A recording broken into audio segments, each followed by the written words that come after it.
ফাঁদ তৈরি করতে চেয়েছে, আর তুই ঠিক সেই ফাঁদেই পা দিয়েছিস। তুই সামনেকে সন্দেহ করছিস।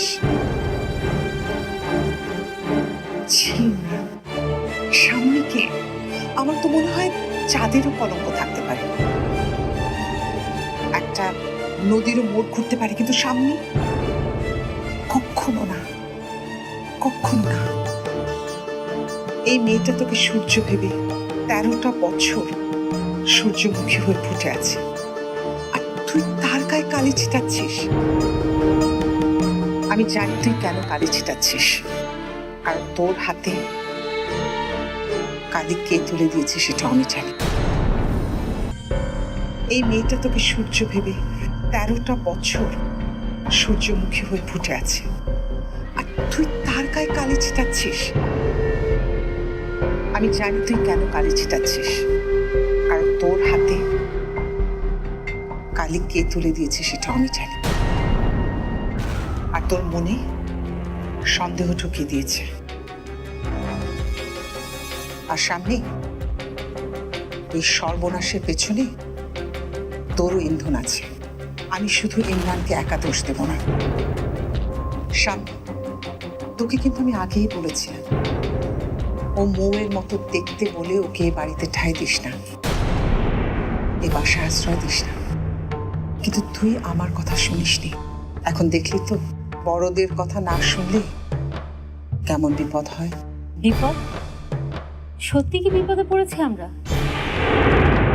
ইমরান, সত্যি করে বলো তো, মায়াকে আমাদের জন্য বিপদ হয়ে এসেছে? তুমি এখনো বলছো বিপদ হয়নি? মায়া তোমার আর আমার মধ্যে দেয়াল তৈরি করতে চাইনি। তোমাকে আমি সন্দেহ করিনি, তোমার আমার সম্পর্কের মধ্যে ফাটল ধরায়নি। বলো, যে সম্পর্ক আঘাতে ভেঙে যায় সেই সম্পর্ক অনেক ঠুনকো।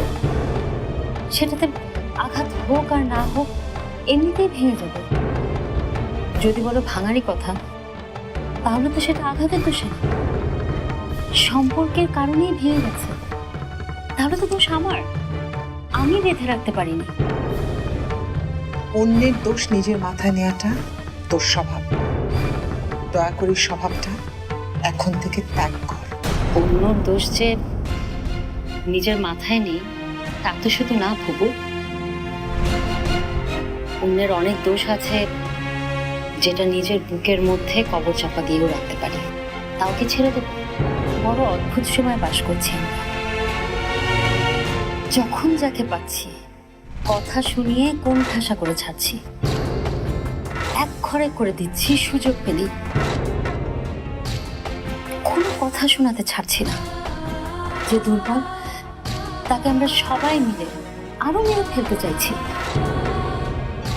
নিজের দোষ থাকতে অন্যকে দোষী করার খেলা আর কতদিন খেলবো আমরা?